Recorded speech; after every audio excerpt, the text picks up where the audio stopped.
Major Sinha হত্যা মামলা OC প্রদীপ ও লিয়াকত আলীর মৃত্যুদণ্ড বহাল।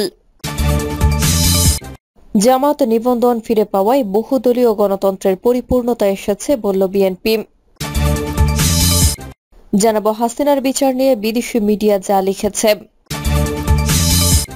এবং সর্বশেষ জানাবো সংস্কার নিয়ে অস্পষ্টতা দূর করতে হবে বললেন চরমোনাই পীর। এতক্ষণ শুনলেন সংবাদ শিরোনাম, এবারে বিস্তারিত। মেজর সিনহা হত্যা মামলা ওসি প্রদীপ ও লিয়াকত আলীর মৃত্যুদণ্ড বহাল। বহুল আলোচিত সেনাবাহিনীর অবসরপ্রাপ্ত মেজর সিনহা মোহাম্মদ রাশেদ খান হত্যা মামলায় সাবেক ওসি প্রদীপ কুমার দাস ও পরিদর্শক মোহাম্মদ লিয়াকত আলীকে দেয়া মৃত্যুদণ্ডের আদেশ বহাল রেখেছেন হাইকোর্ট। একই সঙ্গে 6 আসামির যাবজ্জীবন দণ্ড বহাল রেখেছে আদালত। পাশাপাশি প্রত্যেক আসামির 50,000 টাকার জরিমানার আদেশ বহাল রাখা হয়েছে রায়ে। যাবজ্জীবন বহাল থাকা আসামিরা হলেন টেকনাফ থানার সাবেক এসআই নন্দুলাল রক্ষিত, কনস্টেবল রুবেল শর্মা, সাগর দেব, কক্সবাজারের বাহারছড়ার মারিশ বুনিয়া গ্রামের মোহাম্মদ নুরুল আমিন, মোহাম্মদ আইওয়াজ ও মোহাম্মদ নিজামুদ্দিন। আসামিদের আপিল খারিজ করে সোমবার সকাল 10:55 বিচারপতি মোহাম্মদ মুস্তাফিজুর রহমান ও বিচারপতি মোহাম্মদ সগির হোসেনের হাইকোর্ট বেঞ্চে রায় ঘোষণা করেন। বেঞ্চের জ্যেষ্ঠ বিচারপতি মোহাম্মদ মুস্তাফিজুর রহমান রায়ের মূল অংশ পাঠ করে শোনান। আদালতের রাষ্ট্রপক্ষে ছিলেন attorney general Mohammad Asaduzzaman, deputy attorney general Shamima Dipti ও deputy attorney general Jasim Sarkar, সহকারী attorney general barrister Sumaiya Aziz ও লাবনী আক্তার। আদালতে মেজর সিনহার বোন শারমিন শাহরিয়ার ফেরদৌস ও সাবেক সেনা কর্মকর্তারা উপস্থিত ছিলেন। এর আগে গত 29 মে বহুল আলোচিত সেনাবাহিনীর অবসরপ্রাপ্ত মেজর সিনহা মোহাম্মদ রাশেদ খান হত্যা মামলার ডেথ রেফারেন্স ও আসামিদের আপিল শুনানি শেষ হয়। একই সঙ্গে রায়ের জন্য আজকের দিন ধার্য করা হয়। বিচারপতি মোহাম্মদ মুস্তাফিজুর রহমান ও বিচারপতি মোহাম্মদ সগির হোসেনের হাইকোর্ট বেঞ্চ রায়ের জন্য এই দিন ধার্য করেন।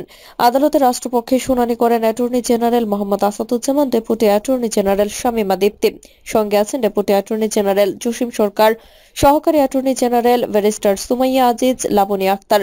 গত বছরের 23 এপ্রিল সিনহা মোহাম্মদ রাশেদ খান হত্যা মামলার ডেথ রেফারেন্স ও আসামিদের আপিল শুনানি শুরু হয়। 2020 সালের 31 জুলাই রাত 9:30টার দিকে কক্সবাজার টেকনাফ মেরিন ড্রাইভ সড়কের শামলাপুর তল্লাশি চৌকিতে পুলিশের বাহারছড়া তদন্ত কেন্দ্রের তৎকালীন কর্মকর্তা পরিদর্শক লিয়াকত আলীর গুলিতে নিহত হন সিনহা মোহাম্মদ রাশেদ খান। ঘটনার 5 দিন পর 2020 সালের 5 আগস্ট নিহত সিনহার বোন শারমিন শাহরিয়ার ফেরদৌস বাদী হয়ে আদালতে মামলা করেন। 2020 সালের 13 ডিসেম্বর 15 জনকে অভিযুক্ত করে আদালতে চার্জশিট জমা দেয় র্যাব। অভিযোগপত্রে সিনহা হত্যাকাণ্ডকে পরিকল্পিত হত্যাকাণ্ড হিসেবে উল্লেখ করা হয়। 2022 সালের 31 জানুয়ারি কক্সবাজারের জেলা ও দায়রা জজ আদালতের বিচারক মোহাম্মদ ইসমাইল রায় ঘোষণা করেন। রায় ওসি প্রদীপ কুমার দাস ও পরিদর্শক মোহাম্মদ লিয়াকত আলীকে মৃত্যুদণ্ড এবং টেকনাফ থানার এসআই নন্দুলাল রক্ষিত এবং কনস্টেবল রুবেল শর্মা ও সাগর দেবকে যাবজ্জীবন কারাদণ্ড দেওয়া হয়। এছাড়া কক্সবাজারের বাহারছড়ার মারিশ বুনিয়া গ্রামের মোহাম্মদ নুরুল আমিন, মোহাম্মদ আইওয়াজ ও মোহাম্মদ নিজামুদ্দিনকে যাবজ্জীবন কারাদণ্ড দেওয়া হয়। বাকি 7 আসামি খালাস পান। পরে মৃত্যুদণ্ড নিশ্চিতকরণে ডেথ রেফারেন্স হাইকোর্টে আসে কারাগারে থাকা দণ্ডিত আসামিরা আপিল করেন। জামাত নিবন্ধন ফিরে পাওয়ায় বহুদলীয় গণতন্ত্রের পরিপূর্ণতা এসেছে বলল বিএনপি। জামাতের নিবন্ধন সংক্রান্ত আপিল বিভাগের রায়ে দেশে বহুদলীয় গণতন্ত্রের পরিপূর্ণতা ও অংশগ্রহণমূলক রাজনীতির পক্ষে একটি নতুন বার্তা এসেছে। এই রায়কে ইতিবাচক দৃষ্টিভঙ্গিতে দেখছেন বিএনপি নেতারা। বহু বছর ধরে রাজনৈতিক দল হিসেবে বাংলাদেশ জামাতে ইসলামের নিবন্ধন বাতিল ছিল একটি আলোচিত ও বিতর্কিত বিষয়, কিন্তু সম্প্রতি বাংলাদেশ সুপ্রিম কোর্টের আপিল বিভাগ হাইকোর্টের সেই আদেশকে অবৈধ ঘোষণা করেছে। ফলে রাজনৈতিক দল হিসেবে জামাতের নিবন্ধনের সুযোগ তৈরি হয়েছে আবারও। বিএনপি চেয়ারপারসনের উপদেষ্টা সৈয়দ মোয়াজ্জেম হোসেন আলাল বলেন, বিএনপি শুরু থেকে বহু মত ও পথের পক্ষে ছিল। আমরা মনে করি গণতন্ত্রে ভিন্ন মতের মানুষের অবস্থান থাকাটাই স্বাভাবিক এবং প্রয়োজনীয়। আদালতের এই সিদ্ধান্ত সেই বহুত্ববাদী চর্চাকে সমর্থন করে। বিএনপি স্থায়ী কমিটির সদস্য মেজর অবসরপ্রাপ্ত হাফিজ উদ্দিন আহমেদ বলেন, এই সংগ্রামে যারা জনগণের সমর্থনে এগিয়ে যেতে পারবে তারাই হবে প্রকৃত রাজনৈতিক শক্তি। অতীতের বিভাজন ভুলে আমরা সবাই মিলে একটি গণতান্ত্রিক বাংলাদেশ করতে চাই। হাসিনার বিচার নিয়ে বিদেশি মিডিয়া যা লিখেছে, জুলাই আগস্টের প্রতিবাদ বিক্ষোভের সময় মানবতা বিরোধী অপরাধের অভিযোগে বাংলাদেশের পলাতক সাবেক প্রধানমন্ত্রী শেখ হাসিনার বিরুদ্ধে অভিযোগ গঠন করা হয়েছে ইন্টারন্যাশনাল ক্রাইমস ট্রাইব্যুনালে। তার দল আওয়ামী লীগ নেতৃত্বাধীন সরকারের বিরুদ্ধে গণ আন্দোলনের সময় তিনি হত্যাকাণ্ড উস্কে দিয়েছিলেন বলে অভিযোগ আনা হয়েছে। জাতিসংঘের হিসাবে 2024 সালের জুলাই থেকে আগস্টের মধ্যে শেখ হাসিনার সরকার দমন-পীড়ন চালিয়ে হত্যা করেছে 1400 মানুষকে।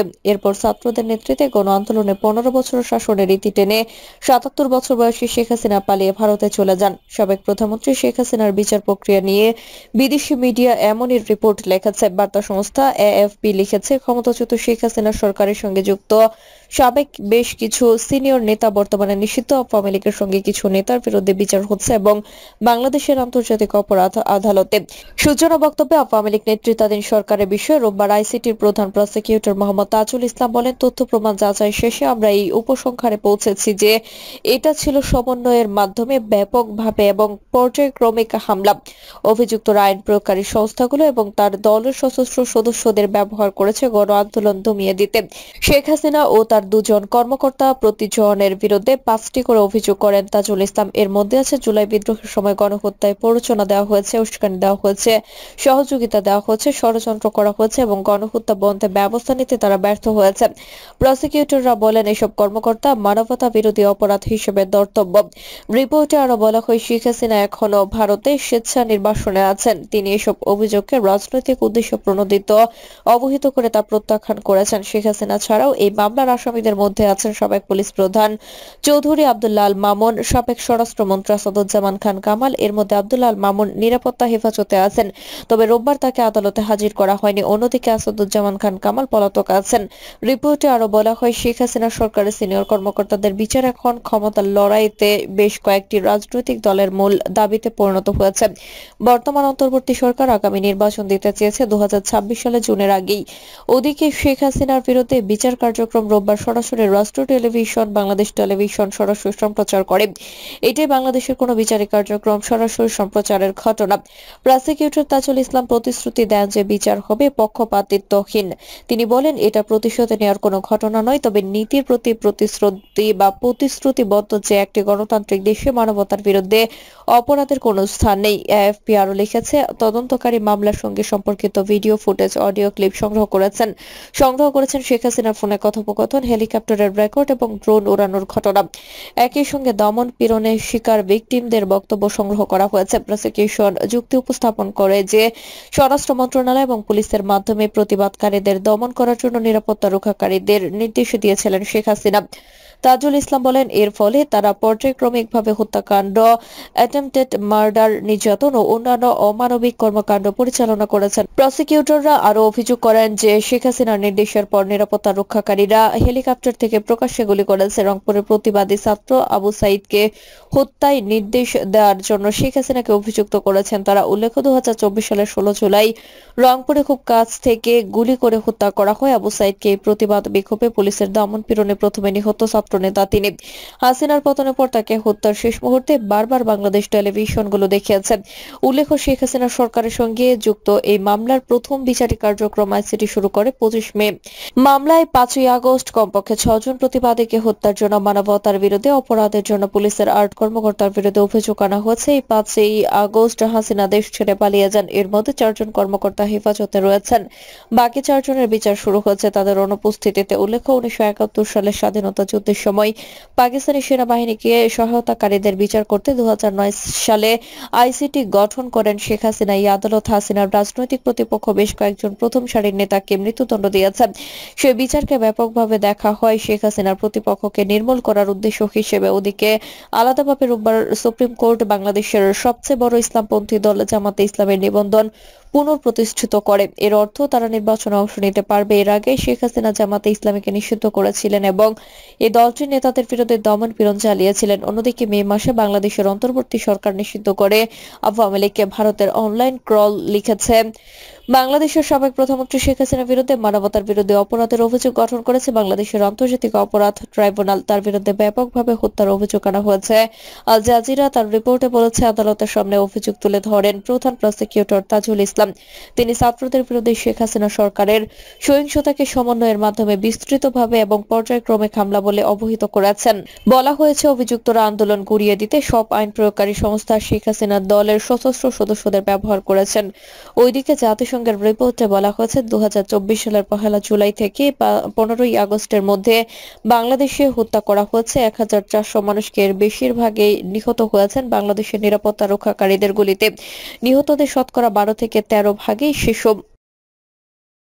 প্রিয় দর্শক, এই ছিল এখনকার সর্বশেষ সংবাদ। আপডেট সব সংবাদ পেতে চ্যানেলটি সাবস্ক্রাইব করে বেল আইকনটি ক্লিক করে রাখুন।